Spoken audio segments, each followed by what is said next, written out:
Selamat berjumpa kembali Bapak Ibu sekalian dengan saya pada sesi ke-83 dalam serial Pembangunan sebagai Pemerdekaan.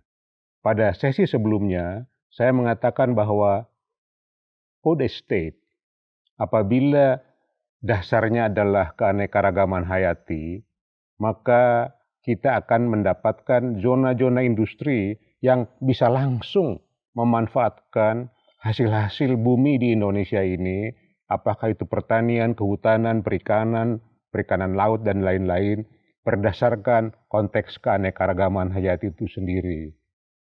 Pada sesi ke-83 ini, saya akan mencoba mengangkat suatu aspek yang sangat penting, tetapi mungkin jarang kita jadikan dia sebagai hal yang sangat penting, yaitu protein.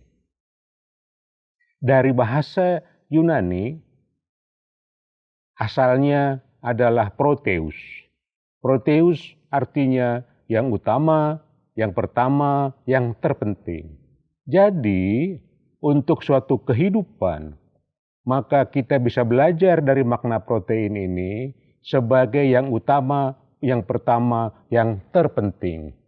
Bapak Ibu sekalian, karena mungkin kita kurang mengambil makna filosofis dari protein ini, maka kita mendapatkan efek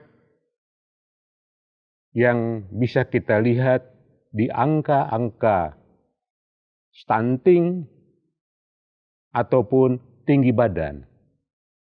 Tinggi badan orang Indonesia rata-rata di ASEAN adalah yang terpendek. Tingkat stunting kita relatif tinggi dan sulit diturunkan. Dalam Global Hunger Index untuk Indonesia, yang paling tinggi itu adalah efek dari stunting. Kita belajar dari negara-negara berkembang yang bisa mengatasi masalah stunting pada umumnya mengandalkan pada pemahaman, pendekatan, dan penerapan protein hewani sebagai inti dari pangan yang dikonsumsi. Bagi orang Indonesia, konsumsi protein hewani rata-rata per kapita kurang lebih 14 gram, 15 gram. Bandingkan dengan konsumsi protein hewani rata-rata orang Eropa lebih dari 80 gram. Demikian juga dengan Jepang, Korea, dan semuanya. Dari kacamata ekonomi kita bisa melihat gambar hubungan positif antara konsumsi tingkat protein dengan pendapatan per kapita.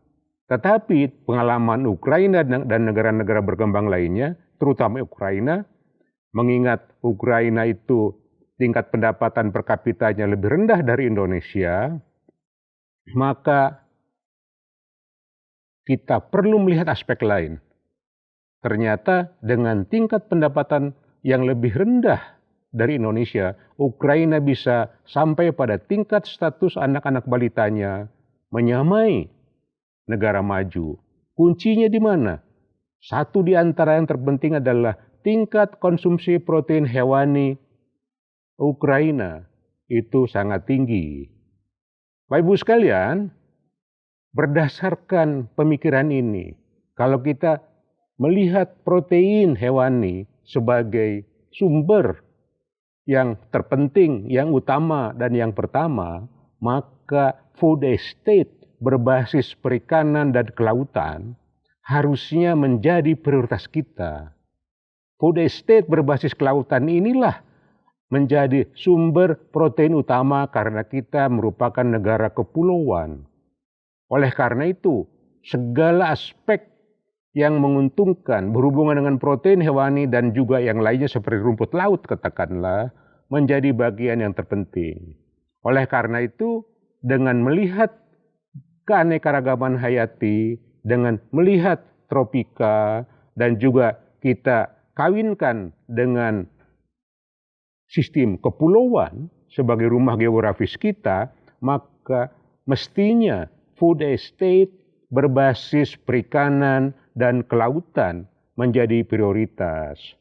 Oleh karena itulah Bapak Ibu sekalian, pada kesempatan ini, pada sesi ini, saya akan mencoba mengambil kesimpulan bahwa apabila Indonesia berkonsentrasi untuk hal yang sangat penting, yang pertama, yang utama itu protein, maka food estate berbasis kelautan, berbasis perikanan menjadi hal yang terpenting dan harus segera dilaksanakan, dibangun. Sebagai masukan dari kami, itulah food estate yang menghususkan diri kepada protein hewani berbasis pada kelautan perikanan, mulai dari Aceh sampai Papua, katakanlah, lahirlah zona-zona industri ini. Demikian Bapak Ibu sekalian, terima kasih atas perhatiannya.